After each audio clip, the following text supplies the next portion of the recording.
This would explain why I've gotten away in so many high-speed pursuits, in my later days. Thanks, Dad. Thanks, Dad. It's all thanks to Dad. Yeah. All right, so go. So you're working out. This Mhm. was now Mom had come to San Coronado, Yep. right? You stayed with Dad. Yep. What age are we at right here? So I'm like 14. 14. Okay. 14, Okay. God, 15. still young, dude. Crazy. Still young, man. But into everything. Weed, hallucinogenics, blow. Low. Yep. Just didn't touch the heroin. Just didn't touch. Thank God, A lot dude. of ecstasy. A lot of ecstasy. Oh, yeah. A lot of acid. A lot of mushrooms. Got to the point where we were doing so many hallucinogenics. So I used to go and hang out in Topanga Canyon.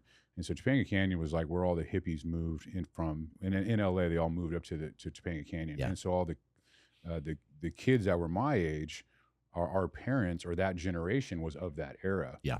And so that was actually like one of the places, one of the homes where they had, they had parties up there and we'd be doing stuff. And like, so one of the houses that was on, Fox Undercover was this one family's house. And so I remember they got a bunch of slack for it and everything. But so yeah, 14, 15, about that age, 15, going through high school. At that point in time, also like on the other side, the other group of friends that I had, the guys that were in my crew, guys that were causing ruckus, they're getting older. They're becoming of age in the neighborhood in inner city LA where you start becoming from the neighborhood. Yeah. You know what I mean? Yep.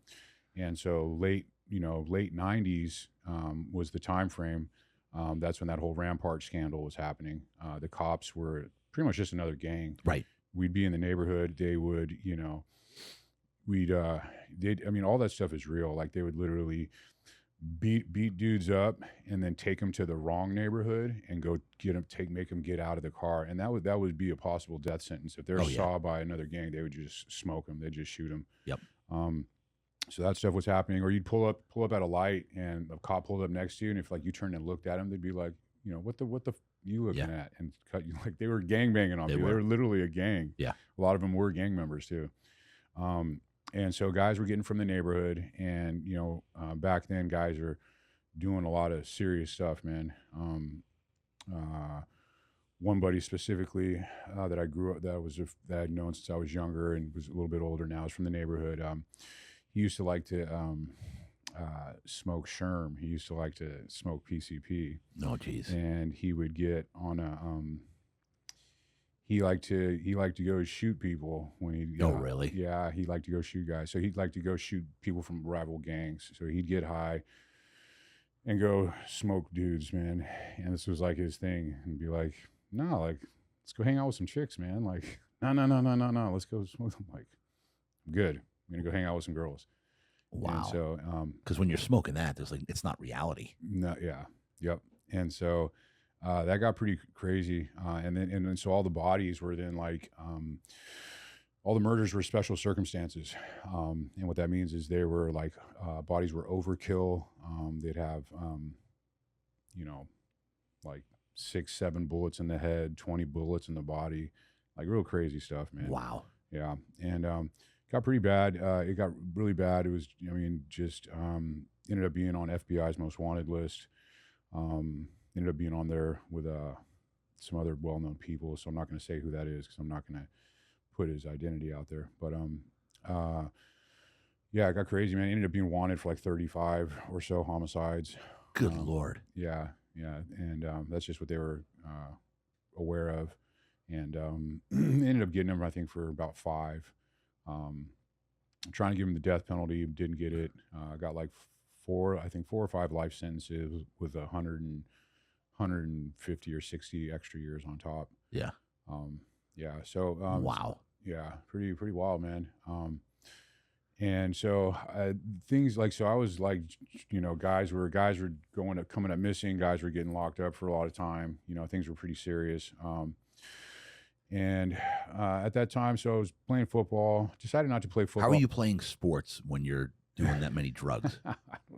Like young, I guess, Were you ever like doing blow before a game? No, I wouldn't do that. No, I kind of knew better, in some aspects. So I wouldn't do that. I would, that would primarily be on the weekends. Yeah. I wouldn't be doing blow during the week. It hadn't gotten to that bad of a habit yet. So ended up not playing football my senior year though, like like this smart kid that I was, Yeah. because the coach wanted me to play, wanted me to play defensive tackle, and I wasn't that big, but I guess I had the grit or whatever to do it. And I wanted to play like outside linebacker and tight end more. And so I was like, I'm not going to play. I'm going to show you, coach. And so I didn't play my senior year. And that was the dumbest thing ever. If you kids are out there and you're listening, just go with the flow, man. If a coach wants you to play a position, play that position. Yeah, there's a reason for it. There's a reason for it. And your skill set will, if you're good, you will continue to go to the next level. Like that's just it. So play whatever position they want you to play if you're listening. I mean, because things got worse. Didn't play sports my senior year. Got into drugs more. Got into drugs more. Not good. No, got into drugs more. Actually did graduate though, walked, got a diploma. And was out. So was out on my own. So I was 17 and I wasn't doing well enough. They wanted me to do more. And so they told me by the time, if you turn 18 and things aren't changed, you're out of the house. And so there was an opportunity that came up when I was still 17 to where someone's house, it was next door to the girlfriend that I was dating. And this was a younger lady. She had a kid and she was like, hey, if you pick up my kid from school, help him with his homework, you can stay here rent free. Okay, cool. I'm going to take this option because I'm not going to wait till I'm 18. I'm kicked out and I got nowhere to go. So I was out on my own at 17. How did your dad feel about that? Say, hey, I'm out. He was like, this is the decision you're making. It's like, this thing isn't getting any better. Like I'm really putting in effort here. And, and so I didn't see like it was going to be, I felt like it was inevitable. I think that was my opinion. His opinion was I chose to move out. Yeah. That was that. So I was out on my own before I graduated. Did graduate, like I mentioned, got my diploma. Was living with a girlfriend for a while. Was at that place. Things were going around, and then decided to move. Girlfriend actually was her idea. He wanted to move to Arizona. A few of my buddies that I had been in high school with, a few guys had gone to Tucson, Arizona. A couple people were going to U of A. A few people had just made that move. And so I supported it, kind of wanted to get it away from all the craziness that was happening with some areas of my friends. And so went to Arizona with the intention of going to college. Of course, I just did the geographical change, took my addiction with me. So I found myself just there doing drugs, not going to school. Spun my wheels for a couple of years during that time. Did you apply to school? Were you starting to go to school? Or I think I applied. I got that far. You got that far? Got that far. So partying heavy. So I started working. So got into those first kind of sales I started getting into. Back then it was the timeshare thing. So like a lot of kids that were going to school would do work part-time at these little call centers, timeshare thing. So I was doing that and started doing really good in that. Had bought myself a car. I left the Camaro in LA. And no, I know, it's a bonehead move. No. And that's the biggest mistake of your life that you've mentioned so far. Yes. Not the drugs. Love it. I actually sold Not it. hitting the girl in the head with the ball or whatever that one was. Yeah. It was leaving the IROC Z28. Respect. I agree. Let's have a moment of silence, ladies and gentlemen. R.I.P. Amen. All right, go. And so long story short, I buy a car for my buddy. His dad owned a dealership. It was just a little Toyota. Hadn't got insurance on it. I'm just driving it to and from work. And this one weekend we decide to go to this party. Okay. So I take the car out, we go to this party. And back then it was like a thing to like, oh, I can drink a whole Hennessy fifth. It was like an exhibit song. And I was like, okay, I'm gonna drink a whole Hennessy fifth. So do that. I had my pit bull with me that I just got from a rescue. And at this party, this kid's got a little lap dog, doesn't like me having my dog. My dog's just at my side the entire time, well-behaved dog. So I'm upset about it. I go inside his place. I open his fridge. After I finished the fifth of Hennessy by myself, didn't let anybody else touch it. Open up his fridge, start drinking his alcohol, slam his stuff closed. Apparently one of my buddies had took my keys from me. I didn't know that. All I remember is me having my keys. So I'm like, all right, let's leave. So we're leaving the party. Had a spare tire on the car because I had a flat a couple days prior. And we're leaving the party, and that song, Move Bitch, excuse me, came out, was popular. So that's playing. I'm playing that in my, put a sound system in the car back then. It's bumping, and we're leaving the party, and it's going down this straightaway by Pima Community College in Tucson. It's this long straightaway, and it's a couple of lights. I catch both the lights, and I'm doing like, How did you get the keys?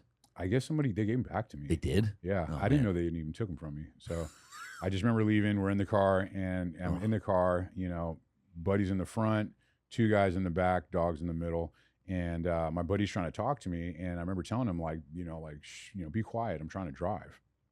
And so literally as I do that, I had taken my eyes off the road for a split second, and the car just drifts because it's got its spare tire. And you got a spare tire on the car pulls one direction. And so it pulled me, and as soon as I turn back around, I'm doing like a $110 or something, hit this like little pedestrian curb island because it was a big intersection, and just smash the floorboard comes up almost even with the center console, spin, whatever. And try and get up out of the car, stand up, and I just collapsed. Like I broke my ankles numerous times because I used to skateboard a lot back in the day too. And so like I knew what it was like to have broken ankles, but I just collapsed. I stood back up, collapsed back down. Cops come. I'm just so angry about the car. They sweat me, I guess, for the alcohol or whatever, but go to the hospital, get out, shattered my right foot, broke my left foot. So I was not able to walk. Did you get arrested for DUI? No, nothing. They didn't sue me for anything. Yeah, which was how's that possible? I don't know. I think they saw how upset I was about the car, and I didn't have insurance on the car.